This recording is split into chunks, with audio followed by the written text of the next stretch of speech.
We're going to call this regular council meeting to order on October 23rd, 2024 at 5 o'clock. Approval of the agenda. Recommendation that the regular council meeting agenda for October 23rd, 2024 be approved as circulated. Councillor Evans, Councillor Beach, all in favor, and that's carried. Thank you. Recommendation that the minutes of the regular council meeting held on October 23rd, 2024 be adopted. Councillor Bushel, Councillor Rich, all in favor. Thank you. No in camera, no public hearings. We do have a delegation, curbside waste pickup. Jennifer Taylor, Public and Technical Advisory Committee member. Jennifer, you want to step up to the podium? Thank you. Thanks for being here. I wrote it all out, reading most of it, trying to look up everyone's stuff. Hello, Sickness County. I was here a few months ago to advocate for the implementation of 2 or 3 stream district-wide curbside service for the residents of Sickness. 2 stream service is garbage recycling, 3 stream is garbage recycling and compost.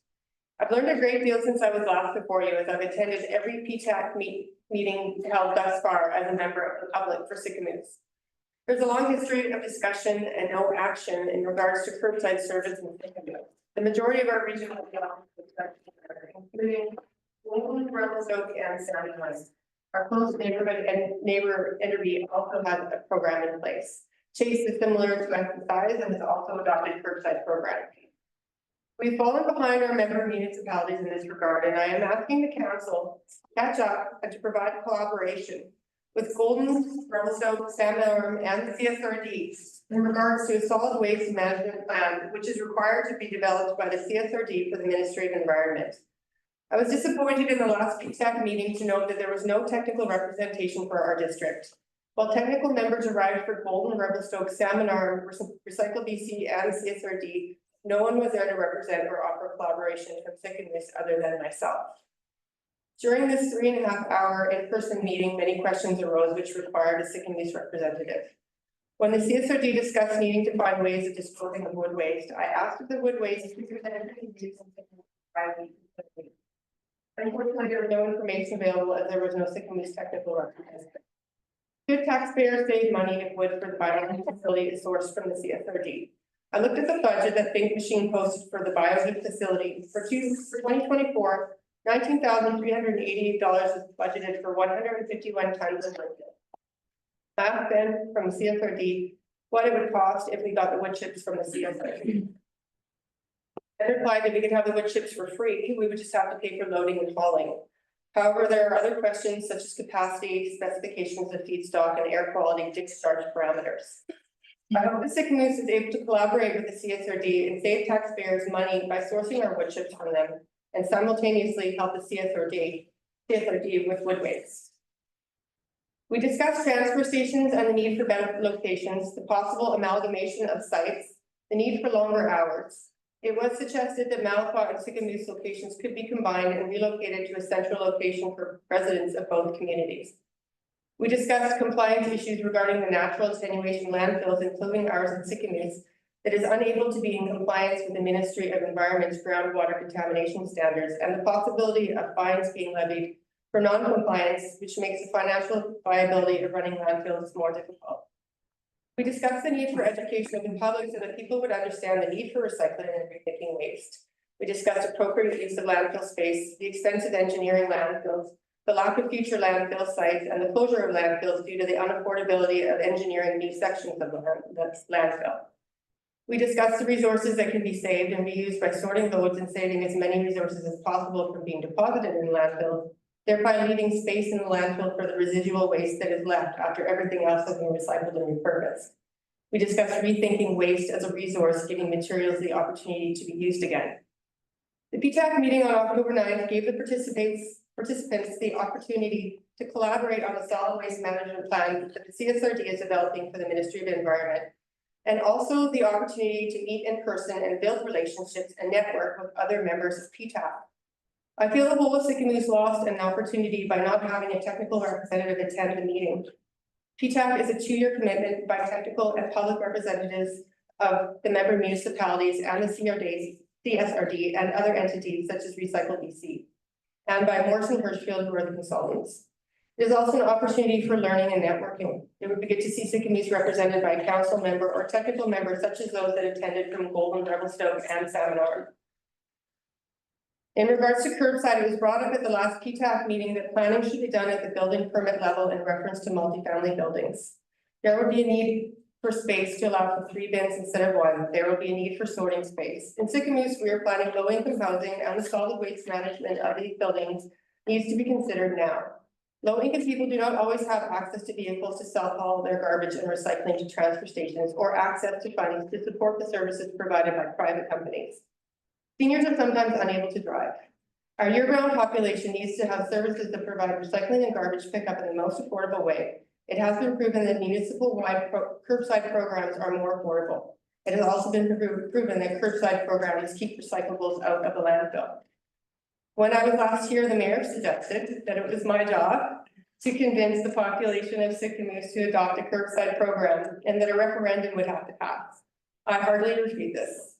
Curbside programs are collaborative and not the job of one individual. Our other member municipalities have already done the work for us, making it much easier for us to provide the service to our residents if we work with them to make it happen.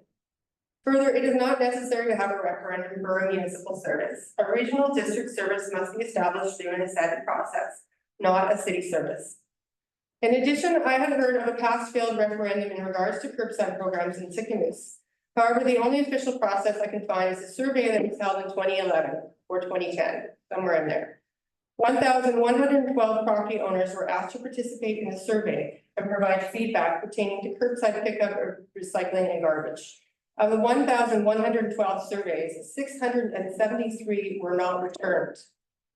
This is just over 60% of the property owners surveyed that did not respond to the survey in any way, which could be interpreted that the majority of people surveyed did not care enough to respond and did not have a preference, or that they were unaware of the survey. Of the just under 40% of people who did respond, nearly 80% were against the program. Reasons for this could be that the survey was not properly done, and I think this is supported by the fact that less than 60% responded. I have also heard it said that the survey unfairly focused on the ramifications should the proposal fail. Those concerns can now accurately be alleviated by learning from our member municipalities that went ahead with the program. We are the only member municipality that did not proceed with the program. Golden, Revelstoke, Salmon Arm, and the majority of the CSRD now have curbside pickup of garbage and recycling, and I argue that it was short-sighted to back out of the deal when there was so much planning that was already completed. The planning which was already completed can be verified by reading the March 10, 2010 District of the Sycamoose Committee of the Whole Solid Waste Management Plan. If you read this document, you will see that a great deal of planning went into a curbside program, which was quashed because of the survey, not a referendum.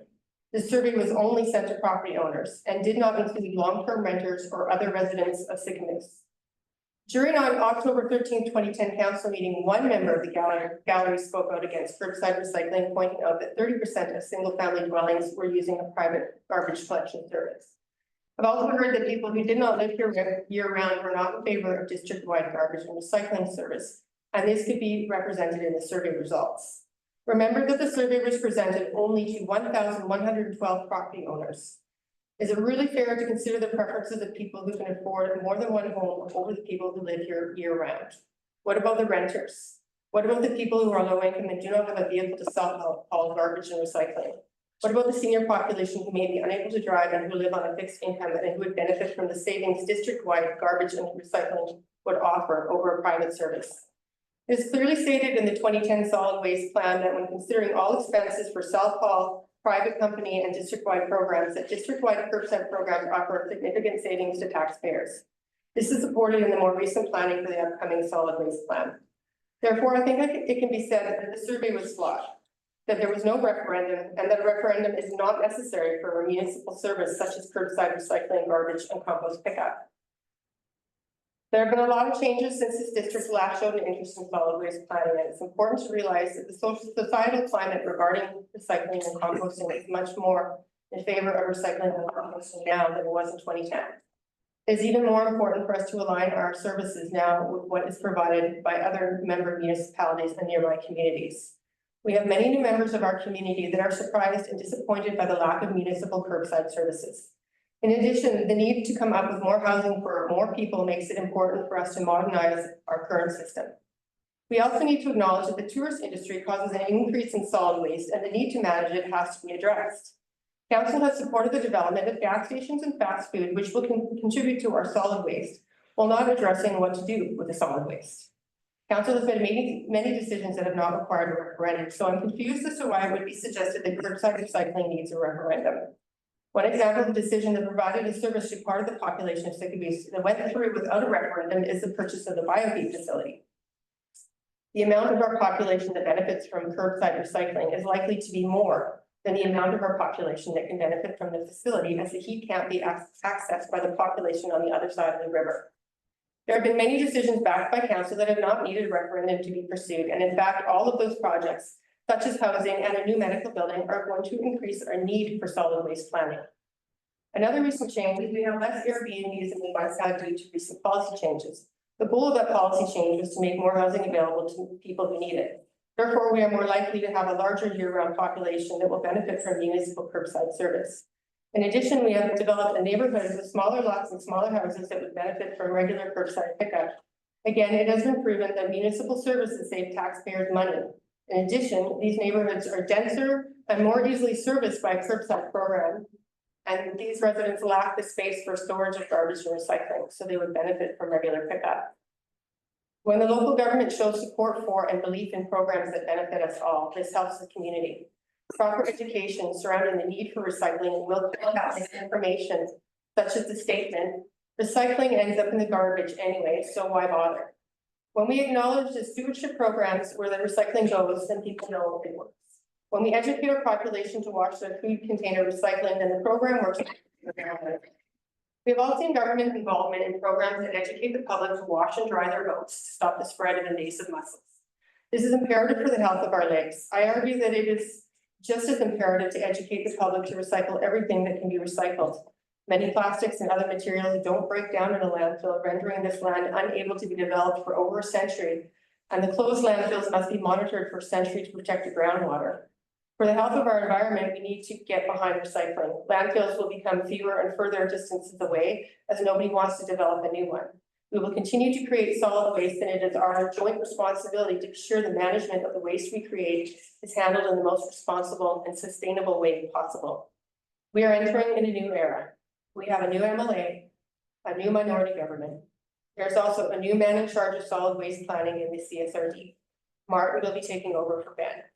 I urge this council to end this era of what appears to me to be accident and the management of solid waste, and to move forward in a responsible way that reflects 2024 needs for limiting use of landfills and increasing recycling and composting. I encourage this council to collaborate with Salmon Arms to get a curbside service up and running. I urge this council to align values with Revelstone, which is so forward-thinking that they're finalizing development of a compost facility. I encourage this district to show up and collaborate with PTAC to represent our population in the planning for the new solid waste management plan, which will affect so many of us in so many ways. One example is the reorganizing of transfer stations and the implementation of longer hours. The last PTAC meeting, initiatives were organized into what could be done in years 1 to 10, then prioritized in what should be done in years 1 to 5, and then further prioritized to what is so important it should be pursued in year 1 and 2. PTAC prioritized residential curbside pickup of recycling and garbage in dense areas that don't already have it as necessary to work on in years 1 and 2. Committee members in our member municipalities, the CSRD, Recycling BC, and members of the public want to see Sickabee enroll in the program.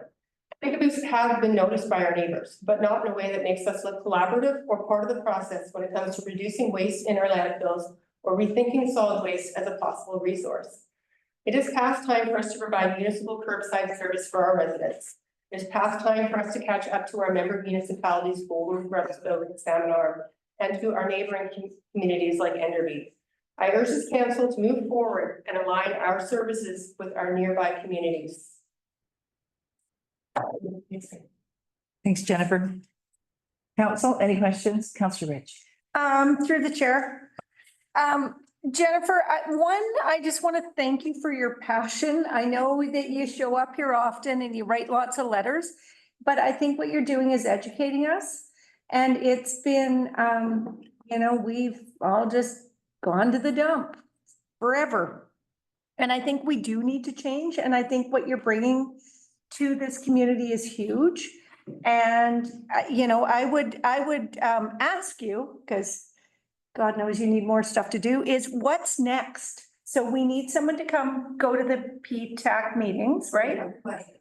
And then what would you see as next for Sycamores? I don't know anything about garbage. So that would be my next question to you. I think there has to be collaboration between. I'm gonna make you get up there because I'm old. I think that the Recycle BC had it with us. We backed out last minute from a deal that they put a lot of work into. They've changed the criteria. They used to be okay to partner with them if we had 2,500 people. Now you need 5,000. But PTAC is so interested in getting us on board that they are wanting us to partner with Seminar. So there is a huge will for us to be part of the 3-stream preferably, but at least 2-stream curbside. So there are a lot of people that are willing to really work hard with Sycamores to make it happen. It's really considered a priority by the solid waste management program. And the sooner we get on it, the happier a lot of us will be, because we really are not doing our parts by not recycling, by not making it part of our government education for our people, by not explaining to our people that our natural attenuation landfill is not in compliance with groundwater, and it can't be because it's a natural attenuation. The only way it would be in compliance would be if it was an engineered one. And we don't have the money for the engineered one, and the engineered one is in Salmon Arm. The only way we're going to make that work is if we get on the same program as they're on and start recycling and start having our stuff go to an engineered landfill. And it's really expensive to close down the landfill too. So our landfill isn't actually going to be completely closed down. It's going to be an intermittent close down because that's less expensive than a full close down. So likely what will happen with our landfill, it'll be kept on the side for things like disasters that might occur where we need to have a whole bunch of stuff disposed of quickly because there was a big flood or a big fire. That's quite likely what will happen with our landfill, although not for sure. But for sure, our landfill is going to be, once this section of our landfill is full, they're not going to open a new section in engineering. It's not affordable. So our landfill will be closed. So the more recycling we can do, maybe the longer we can keep our landfill open, possibly. At any rate, none of the stuff that doesn't break down, like plastics, really belongs in a landfill. It doesn't really belong there. One of landfill is for things to break down and eventually be built on. Well, some things don't break down, so they shouldn't be in there. So we need to educate our people, and we need to. And that was another thing that was brought up at PTAC. You know how Wild State BC has a person that goes from community to community and educates people. Well, it's suggested that there should be somebody like that for recycling and garbage. That the community should get together, Revelstoke, Salmon Arm, Golden, Sycamores, and find a person to go from community to community and educate people. Education is a huge thing. Almost everything that I heard was, first of all, let's educate people. Let people know why. Let's save punishment or fines for later. Let's try letting people know why they need to do these things and educating them and hoping that, they're going to realize it's just as important. We don't want buckles in our lakes. We don't want our land filled with garbage and unusable facilities.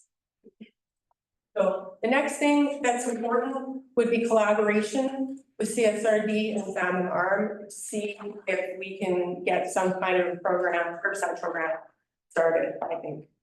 Thank you, Jennifer. Councillor Evans and Councillor Bushel. Thanks, through the chair. Jennifer, how often are the PTAC meetings? So I believe I have 2 in person. Quarterly. Yeah. So two in person and the rest have all been virtual. And we should be finished in 2025. So, yeah, quarterly, every 3 months. In Salmon Arm? Most are virtual. I think technically they're in Salmon Arm. The last one was in person in Salmon and the first one was in person in Salmon and the rest are all wherever you are on your computer is. Council Bushel. To the chair, yeah, thank you, Jennifer. I echo Siobhan's words. Great letter and a lot of homework went into that. Yeah, I don't know, I'd like to ask staff if they recall when the referendum was before we were councilors, three terms before, I think. Maybe Sarah could bring us up to. Yeah. Go ahead, Sarah. Through the chair, so I actually spoke with Ben, who's a general manager at the CSRD, and just to get some background on it, because I was looking through our records, and there was never a referendum or an AAP because it's not required. It would just be, you know, a tax increase for property owners if they wanted to have that service. So under the charter, there's an option to do an informal survey, and that was completed, which was what Jennifer spoke to in 2010. Yeah, so that was where we had, I don't know, what was the percentage, 8? So the total number that went out were 1,112. The number that were received back, it was a mail out, 439 were received back. Yeah. So that was 39.59% were received. So at the time, Recycle BC was offering an initiative where if you started a curbside collection program, they would kick in money to support the recycling piece. And so Sycamoose was working with Salmon Arm, and we were entering into an agreement with Salmon Arm and Recycle BC to do that. This survey was launched, and my understanding is that kind of like at the 11th hour, because of the, you know, the results of the survey, Sycamoose pulled out of that arrangement. So that's kind of the feedback I got. Thanks, Sarah. Okay. Councillor Beach. Chair, I also remember back around that time that the CSRD did try putting in a composting bin for people to bring their compost to for a period of time.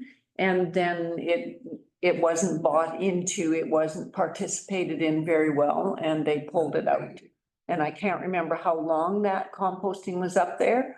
I remember thinking that it was a great idea and being very thankful for it, but it wasn't highly used or utilized.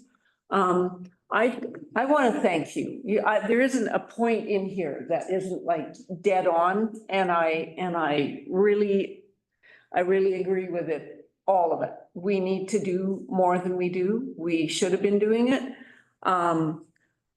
So yeah, I think that there needs to be collaboration, and whatever the start would be, I'm definitely very interested in this. So I'd like to talk about it more for sure here. Anyone else?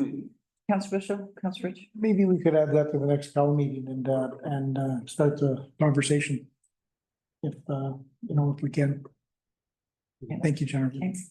Councillor Rich. Through the chair, exactly what Gord had to say. I would love to talk about this at the Cal meeting. Like, we're talking rats and bears and stuff. And honestly, if you drive we talk about taxes, but you're still paying to go to the dump. So, you know what I mean? It's money still going out the door. And this may be something that we need to catch up on. Yeah. I feel like we're a little behind. Councillor Beach. Oh, yeah, and I also wanted to ask if Jennifer could actually join the discussion that we have. She's obviously done a lot of work on it already. I think it would be a real advantage to have her. Yeah, we can have that discussion. Okay, Councillor Evans. Thanks to the chair. And I think, Jennifer, you'd probably find a couple of us would be willing, if we had advance notice, to go to the next PTAC meeting. If you can get us a date, that'd be great. Probably yes. Okay. I know it will be New Year. 2025. Yeah. Sarah, go ahead. To add to that, the minutes from those meetings are on the CSRD website, and we have been starting to add them, at the end of our agendas on regular. We're starting to attach any of those minutes, but we might have missed them. So, but if council wanted to do any of their own research, they'd be able to find them on the CSRD website. Okay, thank you. Thanks, Jennifer. Okay, moving along, bylaws and policies, development cost charge bylaw number 1060-2024 adoption. There's a recommendation, the District of Sycamoose Development Cost Charge bylaw number 1060 be adopted this 23rd day of October 2024. Councillor Evans, Councillor Bushel. Any discussion on that? Call the question, all in favor? And that's carried. Thank you. Zoning amendment bylaw number 1081-2024, 12-1209 Riverside Avenue. Recommendation that the District of Sycamore zoning amendment bylaw number 1081-2024 be adopted this 23rd day of October 2024. Could I get a mover on that? Councillor Bushel, Councillor Rich. Any discussion on that? Call the question, all in favor? Carried. Thank you. Official Community Plan Bylaw Amendment number 1076-2024, zoning and bylaw amendment number 1077-2024, 1133 Shuswap Avenue. There's a recommendation that the District of Sycamoose Official Community Plan Amendment Bylaw number 1076-2024 be adopted this 23rd day of October 2024. Councillor Evans, Councillor Beach, any discussion? All in favor? Carried. A recommendation that the District of Sycamore zoning amendment bylaw number 1077-2024 be adopted this 23rd day of October 2024. Councillor Evans, Councillor Bushel, all in favor? And that's carried. Okay, we're going to go into staff reports. Development permit number 24-319 DP development variance permit 24-319 DBP 541 Thompson Court. Nicole, did you want to? Through the chair. So this is a new proposal for tonight, and we're looking at 541 Thompson Court. And we've got two recommendations. One is for the development permit itself. It's in an industrial zoned area. And then the second is for a development variance permit, and I'll talk about what those are. Thanks. Okay, so this is just an aerial photo of the property. It's 541 Thompson Court. Under the OCP, I would say in general, it's designated general industrial. And I say that because there is a tiny slip in our mapping that shows it as rural, but we discussed it at the PDC. It's probably best that we interpret this as entirely within the general industrial area. And it is something that we flagged to address when we do an OCP update. And under the zoning bylaw, it is entirely zoned industrial general. Okay, so the proposed variances on the left, we have varying the rear setback from 6 meters to 3 meters. I think we're all aware that there is a proposed development at 675 Old Town Road, which is just to the west of this property, and we've engaged with that owner, and they don't have a concern with this setback in regards to their development. There is, it looks like a little shed at the bottom left of the photo there. That shed isn't there. It's an old photo on that, so that's been removed. It's not in trespass. It's not on property lines. It's a brand new building that we're proposing here with the variance of 6 to 3. And then on the right-hand side, just varying the fence height from the minimum of 1.2 meters to 2 meters. They have an existing fence there already, and we're just, I guess, I would say validating it and not asking them to remove it, just let it remain. And then I think, yeah, here's some snapshots of what the building looks like. I think it was in December of last year, we approved a very similar building on Norden Court. And so it's the same design. Integrity has designed this. And so these are also some screenshots of the property empty. In the internal referral, so obviously a building permit's going to be required. They'll go through that process. I think they might have initiated the application already in anticipation that this might be successful tonight. And bylaw had no objections. We had the fire chief in attendance at the September 25th PDC meeting, and they didn't raise any concerns with the, I guess I would say the setback variances. And then for operations, there was no objections, but there is capacity to connect to the biofuel facility if the owner is interested. And those are the two recommendations, one for the development permit itself for the storage facility, and then one for the two variances, setback and fence. Thank you, Nicole. So the first recommendation of the District of Sycamoose Council authorize and issue development permit number 24-319-DP to permit the development of a storage facility for the property legally described as Lot 2, Section 1, Township 22, Range 8, west of the 6th Meridian, Kamloops Division, Yale District Plan, EPP 619-20541 Thompson Court. Could I get a mover? Counselor Rich, Counselor Evans. Any more discussion, council? Call the question, all in favor? That's carried, thank you.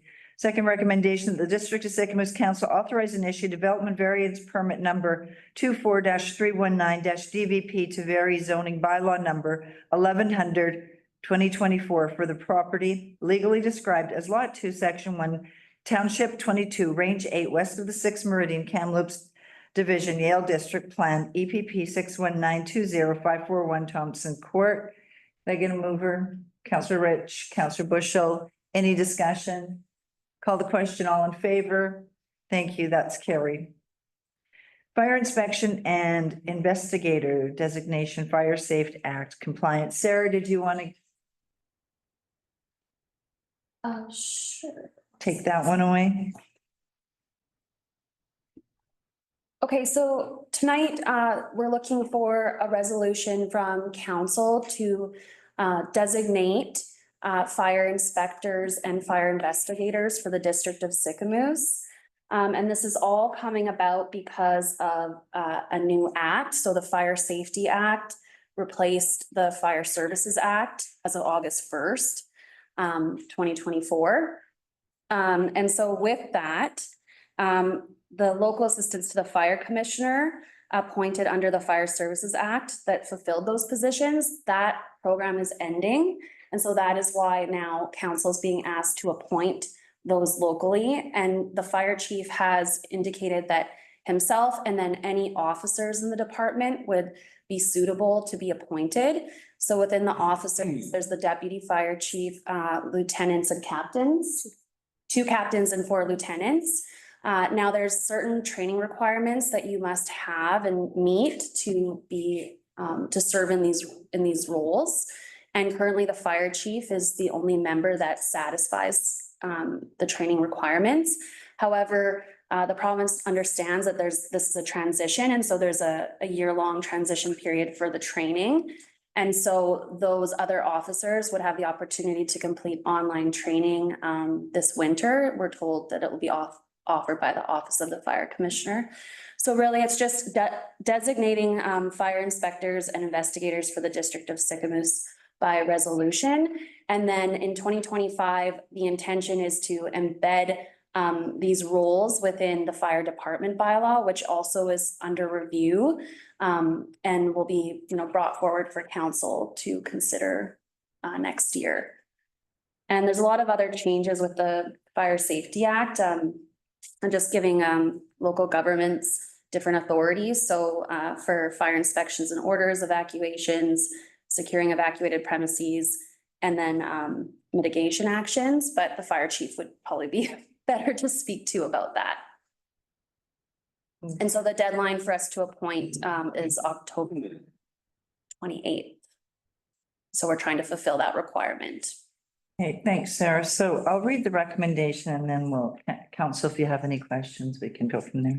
Recommendation that council designate the fire chief and officers of the District of Sycamoose Fire Department, commonly referred to as Sycamoose Fire Rescue, as fire inspectors and fire investigators for the District of Sycamoose on this 23rd day of October 2024. Councillor Evans, Councillor Beach. Council, do you have any questions? Councillor Rich. Through the chair. Sarah, so just so I understand what you're saying, and I'm all for this, we absolutely need this, but what is there financial, what's it gonna cost us? Okay, so and our CFO is not here today, but I did inquire with her when we were writing the staff report. And so really, the financial impact for investigations and would really depend on who's attending those, right? Like, is it the fire chief? Is it a captain? So that impact is really unknown at this time. But it does give us different options for charging fees, like for inspections and then for evacuations. There's different mechanisms that the province is giving local governments. But that piece on, you know, staffing, maybe, I don't know if Shauna has anything to add to that, just around. We currently already, our fire chief currently conducts those investigations, right? This is just giving formal authority under the new act, right? Mhm. And so typically it is our fire chief, and when we do that, that's already a cost that we're incurring and a part of that. So I suppose the only time it would have an impact is if someone other than the Yeah. chief was doing those investigations. So say a captain or a lieutenant or the deputy. I don't have a number. No, that sounds great. Thank you. I just wanted to put that. So did you want to add to that, Tara? Just like a paid on call fee. Absolutely. Excellent. Thank you. Okay, anyone else have any questions? Okay, let's call the question, all in favor. And that's carried, thank you. Okay, we're going into notices of motion. Are there any notices of motion?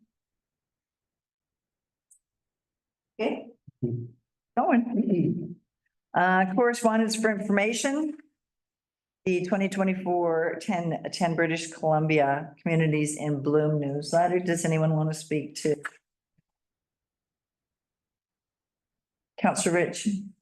Through the chair, I just again want to put a big thank you to Deb Heap and her team and to our PW guys. This is huge. I don't know if anyone listened to the Cal meeting today, but just thank you for everything you do for our community and for our staff too. We just keep hitting the mark and raising the bar, and just, we're lucky to have you. Ditto. Okay. Councillor Beach. I just want to echo what Siobhan said and didn't get, mention Daryl. I really appreciate the teamwork between you and your crew and Deb's inspiring efforts. And yeah, it's amazing. And I really like the clean town compliment, because there's a lot of towns that aren't clean. So that's a biggie too. Thank you. If I could just make one comment, if you're looking at this newsletter, it's a little weird because they split our showcase entry into two newsletters. So this is only the second page of our showcase entry. The first page of it was on the previous newsletter. They were limited for space. So if you look at it, go, man, that's kind of lame. It's actually 2 pages. Stuff was on the first page. Thanks, Deb. Okay, committees of regional district reports. Does anyone have anything that they want to discuss on any of those reports?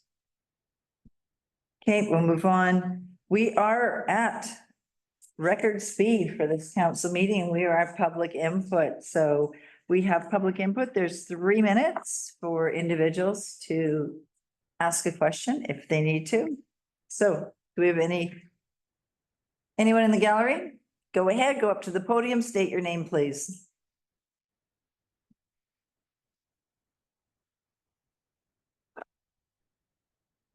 My name is Al Zagar.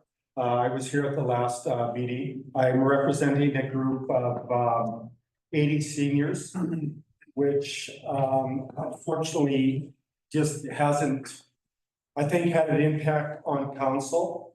So I'm up here again representing the 80 seniors regarding the proposed development for 222 Temple Street.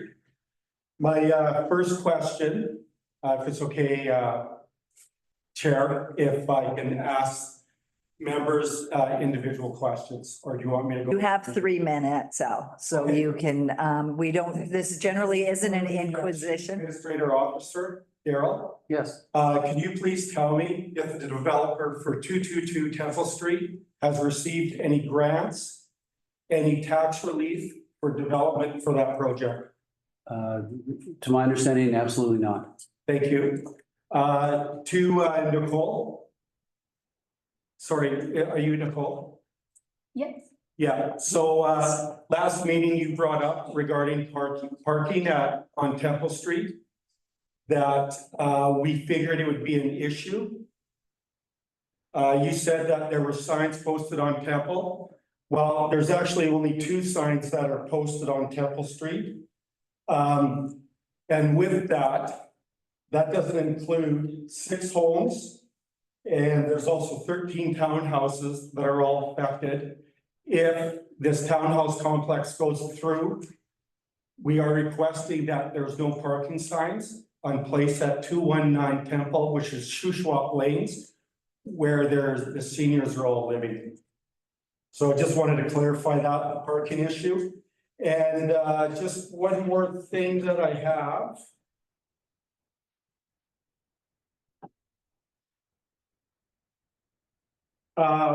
The sidewalks are still an issue with us for safety.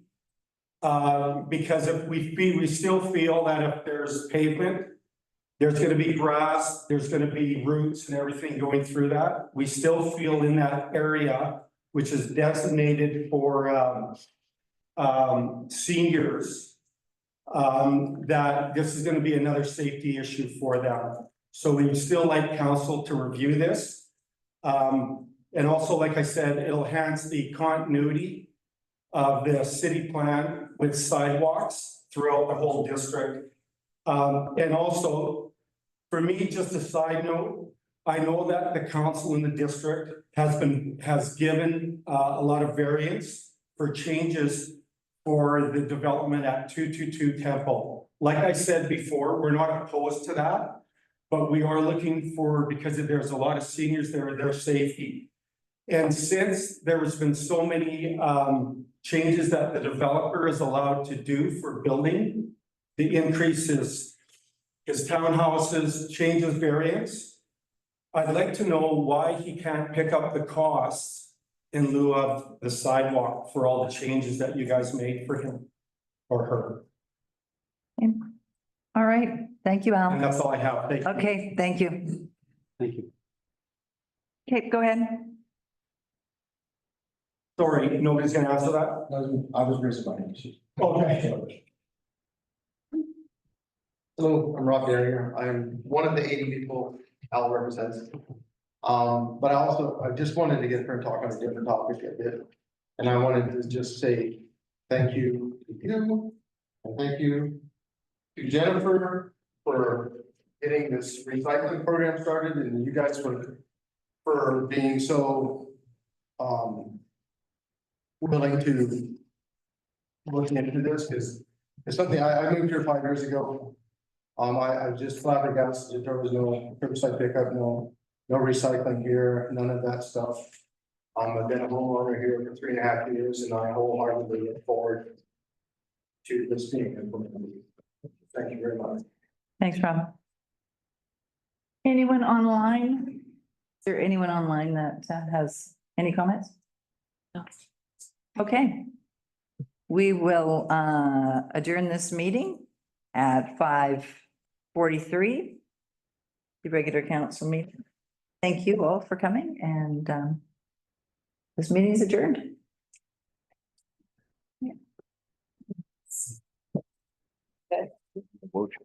I knew you. Yes. I'm going to rebel state.